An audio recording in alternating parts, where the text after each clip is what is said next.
Our next flood legend seemed to surprise the missionaries who recorded it.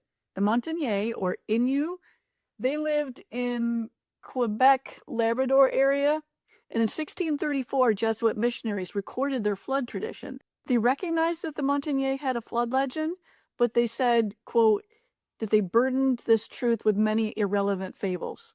In other words, some of the details got changed through the centuries, but the basic points were all the same. The world was completely covered with water when a lake overflowed.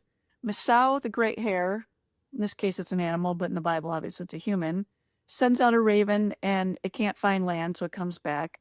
A second animal, this time an otter, is sent out. It can't find land. Third time, a muskrat set out, and it does find a little bit of land. So then the earth gets rebuilt. Children are born that, repopulate the earth. Again, all the same details as the Bible. If you're not recognizing the Bible similarities, just read Genesis 7 and 8. But the Montagnais openly recognized a universal flood deluge, just like the Bible. So we're going to put our next pin for them right there.